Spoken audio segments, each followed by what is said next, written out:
Bonjour à toutes et à tous, je m'appelle Yameogo Cindy et je serai votre animatrice du jour. Bienvenue dans le podcast On discute. Et aujourd'hui, nous sommes accompagnés d'une étudiante que je vais laisser se présenter et on va aborder le sujet des masters à l'UTC. Donc bonjour à toutes et à tous, je m'appelle Myriam et je suis étudiante en master en UX Design. Master en UX Design. Enchantée Myriam. Enchantée Cindy. Alors, le master. Pourquoi déjà le master et qu'est-ce qui t'a permis en fait de savoir qu'il existait le master à l'Université de technologie de Compiègne? Alors ça c'est une histoire un peu longue, je ne sais pas s'il y aura tout le temps dans le podcast. Si. Ah bon d'accord, donc on va commencer dès le début, voilà. Avec plaisir. Alors moi j'étais en train de faire un stage pour avoir mon diplôme. Ok. Je le faisais à l'UNAM Canada. D'accord. En fait, c'était une situation un peu particulière parce que comme c'était un peu encore la pandémie, j'ai été une période au Mexique en télétravail et après les derniers 2 mois de mon stage, en fait c'était un stage très long, il a duré à peu près 1 an. D'accord. J'ai pu aller au Canada, en fait à Gatineau, au Québec. Ok. Et en fait, dans ce stage-là, j'étais un peu en charge de tout l'aspect graphique de l'UNAM Canada. D'accord. Et j'avais comme mission, ou une de mes missions, était notamment faire le redesign de l'interface du site web. Et donc, quand j'ai fait quelques recherches pour voir les bonnes pratiques et j'ai commencé à essayer de faire les ébauches et voir comment est-ce qu'allait être le site, je suis tombée sur un concept de système de design ou design system. D'accord. Et en plus de ça, il y avait un sujet qui m'intéressait beaucoup, c'était le sujet de l'aéronautique et de l'espace. Alors, en fait, je me disais, mais moi, j'aime bien cet aspect, on va dire, je ne sais pas si dire de site web, mais j'aime bien aussi la partie du développement durable. Parce que durant ma licence, on avait vu un peu, je ne sais pas si dire forcément l'éco-conception, on avait vu un peu le design graphique durable, etc. Et donc, je cherchais une façon de aligner ces deux, on va dire, compétences techniques que j'avais ou intérêt en design avec le sujet de l'aéronautique et de l'espace. Alors, en considérant que j'avais une formation de base de designer graphique et que je ressens, en tout cas d'un point de vue extérieur évidemment, que ce domaine-là est très technique, je trouvais que c'était un peu un frein pour moi, un peu ma formation. Oui, ok. Et je me disais, comment est-ce que je peux y arriver de façon à ce que ce soit faisable, quand même, que je puisse y arriver, que j'ai des réelles, on peut dire, chances d'avoir un poste là ou dans une entreprise ou autre. D'accord. Et alors, c'est là un peu où j'ai trouvé le concept de UX designer. Ok. Aussi un peu en relation avec ce qu'on appelle les human factors, les facteurs humains, et interaction humain-machine. Donc, j'avais un peu ces trois-là, ces 3 pôles d'intérêt qui pouvaient me mener là. Ok. Et alors, en fait, l'UX design, c'était le domaine qui était le plus, on va dire, abordable, accessible pour moi, que j'ai des chances de me spécialiser là. Ok. Et donc, je cherchais une université ou une école qui proposait une formation sur l'UX design. D'accord. Alors, j'ai cherché au Mexique, sauf que c'était des écoles privées assez chères et comme ça. J'ai cherché aussi, comme je parle anglais, je m'étais dit, bon, justement, peut-être qu'au Canada, je pourrais y trouver.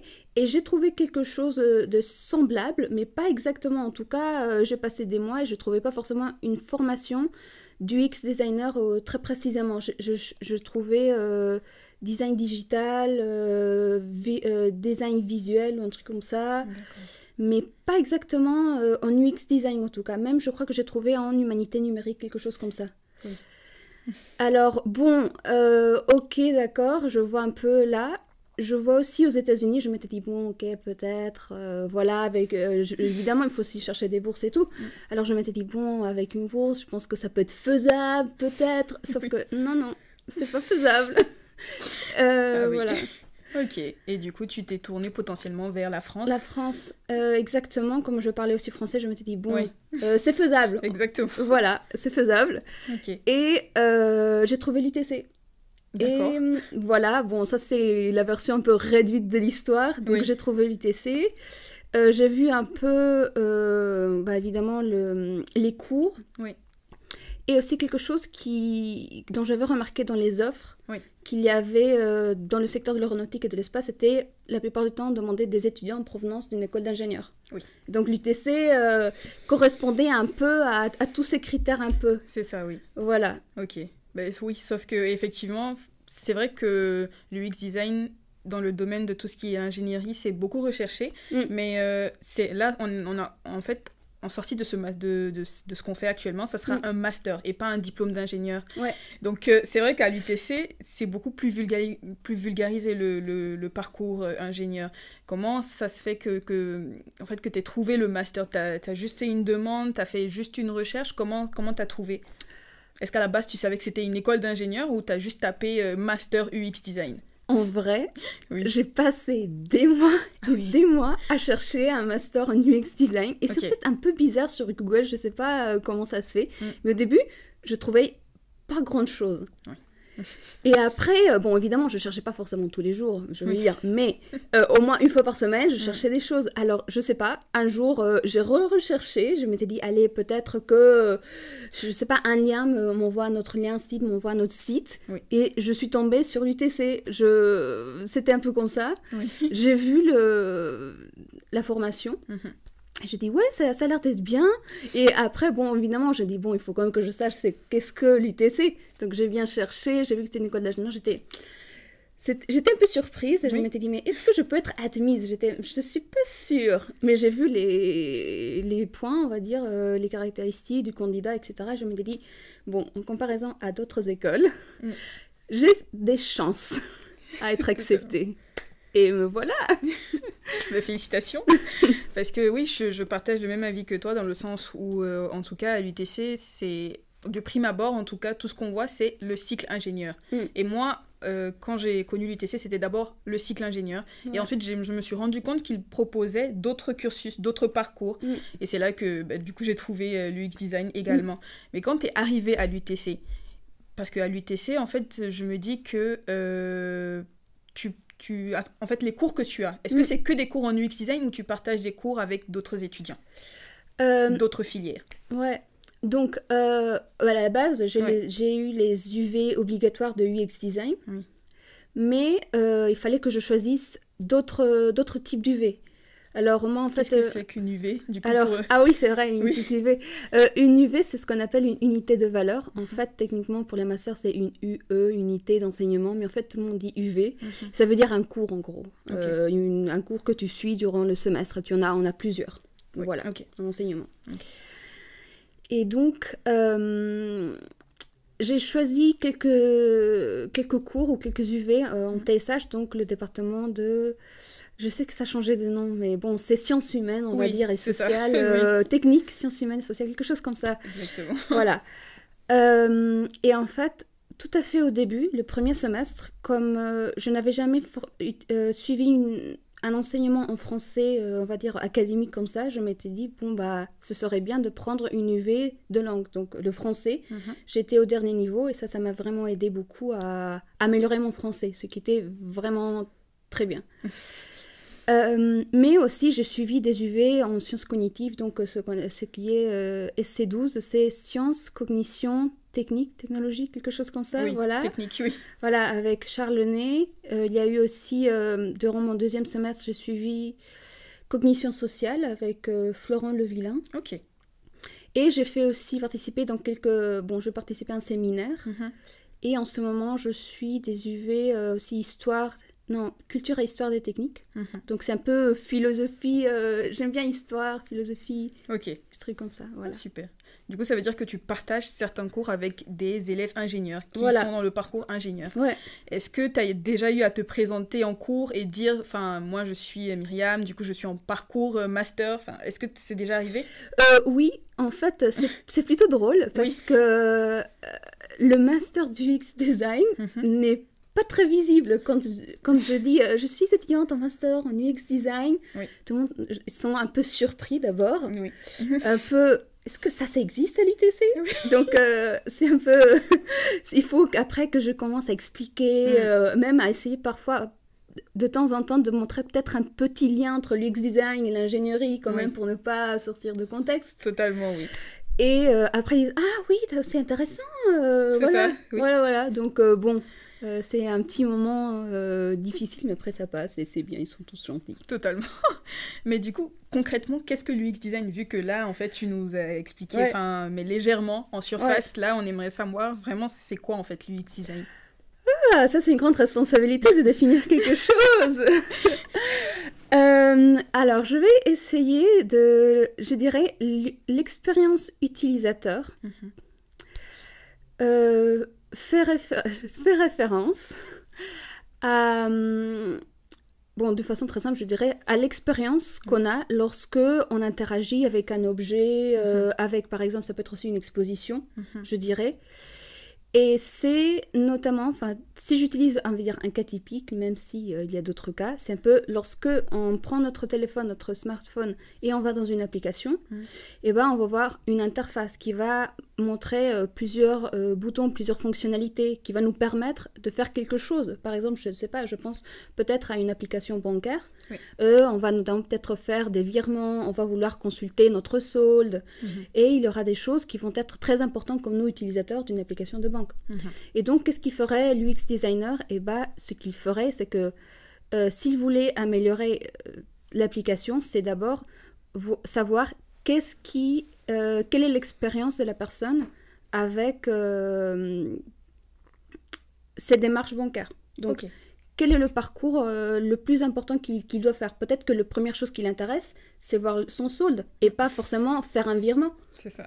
Et donc, c'est là où on commence à voir comment agencer les éléments et comment rendre quelque chose on va dire, de pratique, de fonctionnel, d'usable. Donc, voilà. Oui, utilisable. Ok. C'est super. Voilà. Mais déjà, en fait, j'aurais aimé savoir, en tant que UX designer, est-ce que tu seras amené à travailler avec des ingénieurs? Enfin, j'imagine que oui, vu que c'est dans une école d'ingénieurs. Mais est-ce qu'on a vraiment besoin de l'UX design? Enfin, je me dis que vu que là, c'est quand même un concept assez nouveau. Et que là, on va dire que c'est pratiquement l'UTC qui propose, on va dire, un vrai master dans ce domaine-là de prédilection. Est-ce que tu penses que c'est quelque chose, j'imagine que si tu fais le master, oui, mais est-ce que tu penses que c'est amené à être un métier d'avenir? Est-ce qu'on aura vraiment besoin de ça?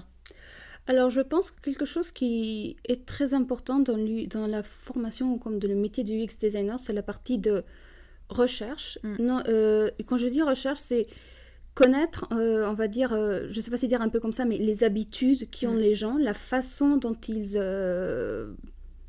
agissent, et adéquer je ne sais pas si dire forcément l'entourage, les objets, les applications. Alors, est-ce que c'est important, le métier du UX designer dans on va dire la démarche de conception? Oui, parce que ça donne un recul. Parfois, il y a quelque chose qui est important de dire, c'est que, parfois on agit directement, et même on peut sauter directement à la solution. Donc, par exemple, je vais mettre un cas que j'ai eu à l'UNAM Canada. C'est un truc très très simple. Je travaillais parfois avec des développeuses web. Alors, elles me disaient, j'ai besoin d'une image. Pose-moi le logo. Okay. Et alors, moi j'aurais pu dire, je leur envoie n'importe quel logo, ils m'ont dit un logo. Mais moi je leur demandais, tu vas l'utiliser à quoi? Exactement. Tu vois, si tu l'utilises pour quoi faire, est-ce que peu importe la couleur ou tu as une palette de couleurs, je lui posais quelques questions et après il me disait, alors j'ai besoin que le fond soit transparent, j'ai besoin qu'il soit de telle taille, non? Alors dès qu'il me donnait tout ça et il me disait, oui, ça va être pour le web, etc., j'étais, ah ok, donc tu as besoin du logo avec tel format, telle taille, telle couleur. Et du coup, plutôt que leur envoyer n'importe quel fichier de logo qui pouvait ne pas être adapté, peut-être par exemple, j'imagine un peu aussi lorsqu'on fait le développement web ou quand on a à concevoir un site, parfois les images peuvent être très lourdes à charger. Et donc ça affecte beaucoup, non seulement la performance du site web, mais aussi, on peut dire, l'accessibilité et même simplement le fait que l'utilisateur reste accroché ou pas. Totalement.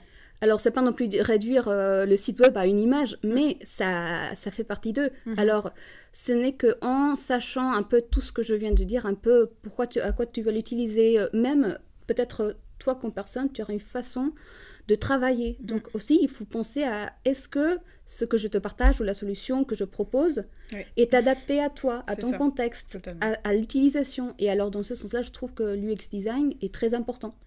Totalement. C'est vrai que c'est maintenant vulgarisé, on va dire ça comme ça, mais c'est vrai que ça a pris du temps. C'est quelque chose qu'on ne mettait pas à l'ordre du jour, en tout cas dans les créations d'entreprises ou alors d'applications avant.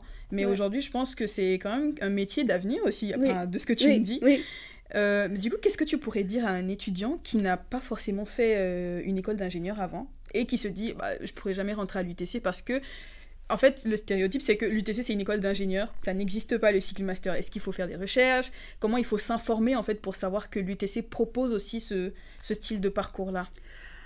En fait, je dirais qu'il y a une particularité que j'ai, en tout cas, identifiée à l'UTC et que j'aime beaucoup. Et c'est un peu, justement, l'aspect ingénieur et TSH. Ok. Et c'est partie de humanité. Et aussi, il y a aussi le côté associatif de l'UTC. Donc, je dirais, l'UTC, même si elle est une école d'ingénieurs, je trouve qu'elle est bien plus que ça. Il y a plus d'espace pour grandir et partager autre chose que l'ingénierie. Donc, dans ce sens-là, je dirais, il n'y a pas forcément un frein si tu n'es pas ingénieur, parce qu'il y a tous ces autres espaces dans lesquels tu peux apprendre et tu peux grandir. Du coup, je trouve que, la première chose, c'est ça. C'est l'environnement UTC1. Je trouve qu'il est très, très riche. Il est très, très accueillant. Oui. Et voilà, donc ça, c'est la première chose que je dirais à quelqu'un qui aimerait intégrer le master ici à l'UTC. Et deuxièmement, je pense qu'il faut savoir mettre en valeur ses propres compétences, sa propre formation, et aussi savoir un peu ce qu'on veut. Je veux dire, après, c'est vrai qu'on rentre en master, on dit « j'aimerais faire ça » et à la fin, on dit « bon, j'ai changé d'opinion ». Bon, c'est des choses qui arrivent et c'est OK parce qu'on découvre tellement de choses tout au long du master que parfois on change. On dit « ah, j'aimerais explorer quelque chose d'autre ». Et en plus, c'est le cadre de le faire. C'est ça. Donc, voilà, je dirais ça. Mais c'est top. En fait, moi, j'ai remarqué aussi une chose, c'est qu'il y a parfois certains étudiants, enfin, certains élèves ingénieurs qui finissent leur parcours ingénieur et qui se rendent compte, en fait, que, on a des parcours master, ça existe, et qui se disent, on va faire une année de master en plus. Enfin, je trouve que ça veut dire que c'est potentiellement parce qu'il n'y a pas assez de communication par rapport au master, entre guillemets, parce que je me dis qu'il y a certaines personnes, en tout cas, dont j'ai eu les retours, qui me disaient que, si je savais qu'il y avait ce parcours-là, j'aurais préféré potentiellement faire ce parcours-là. Donc, qu'est-ce que tu pourrais dire, qu'est-ce que tu penses qu'on pourrait améliorer par rapport à la communication sur les différentes opportunités de cursus à l'UTC? Alors, il y a plusieurs choses. La première chose que je dirais, c'est qu'il y a l'environnement associatif. Et en vrai, moi en particulier, j'ai pas identifié tellement d'étudiants master dans le parcours associatif, donc qui sont dans certaines associations. Il y en a de plein de types. Il y a danse, il y a aussi une association d'astronomie, il y a de dessin. Il y en a, et ça c'est que quelques-unes là, je m'en sens là, mais il y en a plein d'autres. Et donc je pense que d'abord, je dirais, il y a cette espèce d'intégration, peut-être master, association, dans le sens où participer. Donc ça, je trouve que ça aide déjà beaucoup, de dire simplement on existe, mais aussi dans un cadre un peu plus décontracté peut-être que certaines UV. Donc ça aide beaucoup parce que y a de la communication, il y a beaucoup cette question du partage, ça c'est important. Après, peut-être que s'il y avait, je sais pas, des petits événements, je sais pas, j'ai vu que, justement aujourd'hui, j'ai vu qu'il y avait comme une espèce de poster dont on invitait les gens à écouter les recherches des doctorants, par exemple. D'accord, ok. Donc, je me demande si quelque chose comme ça, mais pour les masters, ce serait pas quelque chose d'intéressant. Et en vrai, simplement, même dans le cadre des UV, par exemple, SI28, qui est écriture interactive. Interactive.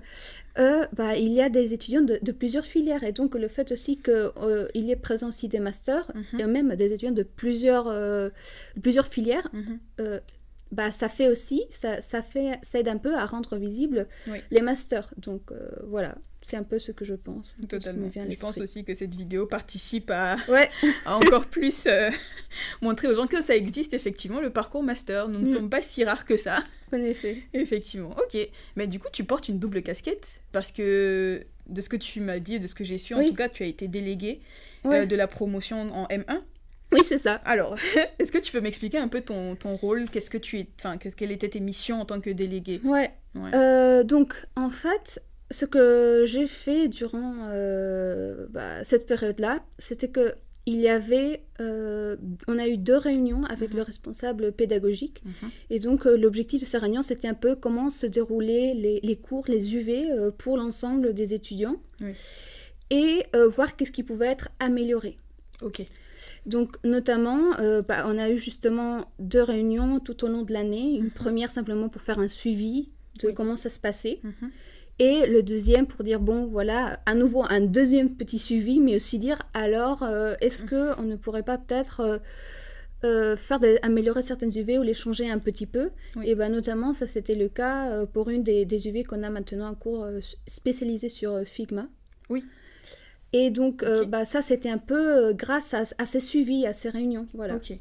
D'accord. Donc, tu faisais pratiquement aussi le retour des autres étudiants s'il y avait des points d'amélioration à faire. Voilà. Ok. Donc, c'était vraiment un suivi en tant que... Mais c'était pas difficile de jongler entre les deux ou ça allait? C'était plutôt... Ça allait, en vrai. Comme j'étais déjà, on va dire... je parlais souvent avec mes camarades et tout, il y avait tout le temps des commentaires, des retours. Du coup, ça aide finalement. Et en plus de ça, il y a aussi le retour des étudiants lors de l'évaluation des UV. Ça, c'est pas forcément quelque chose dans lequel moi, j'interviens. Mais dans le cadre des réunions pédagogiques, c'était notamment quelque chose d'important parce que justement, on pouvait dire « Ah, donc ici, ça s'est bien passé. Ah, ça, c'est les propositions des étudiants qu'ils aimeraient plutôt ça aussi. » Donc, en vrai, c'est pas forcément que moi, mais c'est aussi lorsque les étudiants font des évaluations ou indiquent leurs avis. Et de plus, aussi les responsables pédagogiques. Donc, voilà, c'est un peu ça. Ok, donc tu t'entretiens avec tes camarades. Ensuite, tu fais le retour et après, vous voyez potentiellement les axes d'amélioration. Voilà. Est-ce que tu dirais que potentiellement les étudiants en master ont les mêmes opportunités que les élèves ingénieurs à l'UTC? Dans le sens potentiellement stage? Parce que je me dis que, en tout cas, c'est beaucoup... vu que c'est beaucoup plus vulgarisé le parcours ingénieur et que le parcours master est un peu plus invisibilisé, je me dis... c'est juste une question. En vrai, je ne saurais pas trop le dire. Je sais que, en tout cas, dans le cadre ingénieur, je sais que, d'après ce que je vois et je sais, les étudiants ingénieurs, je trouve qu'ils arrivent, la plupart tous, à avoir le stage. Et bon, même si le processus de trouver un stage reste difficile, je pense que pour beaucoup d'entre nous, on finit en général par s'en sortir.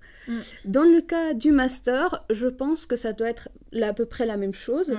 Peut-être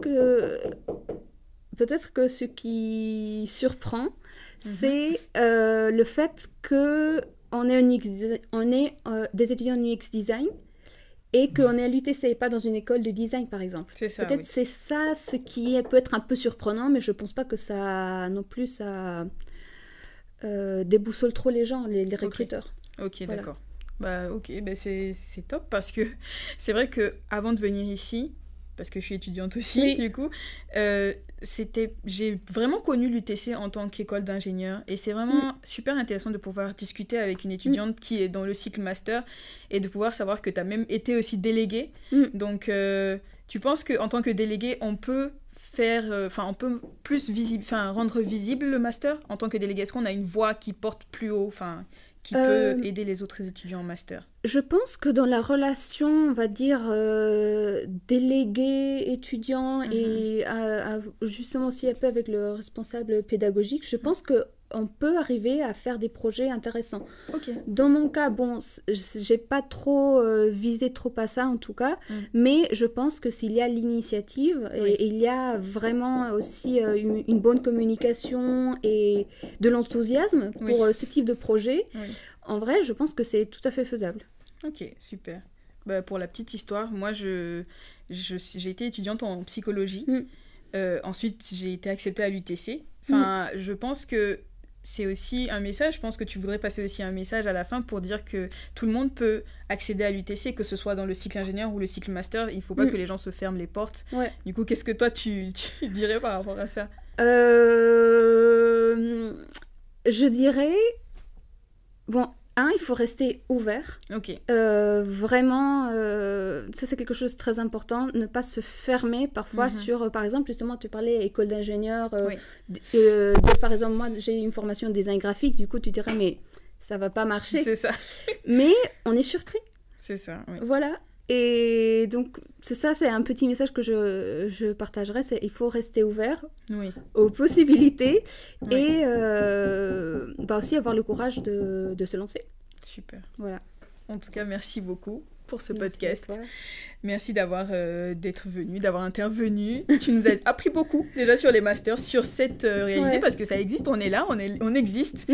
Et n'hésitez pas en tout cas pour tous ceux qui sont intéressés par les masters, tentez votre chance, quoi, parce que c'est pas qu'une école d'ingénieur. C'est ça. Le cycle master existe, n'est-ce pas ? Exactement, il y a plus de choses qui aussi enrichissent...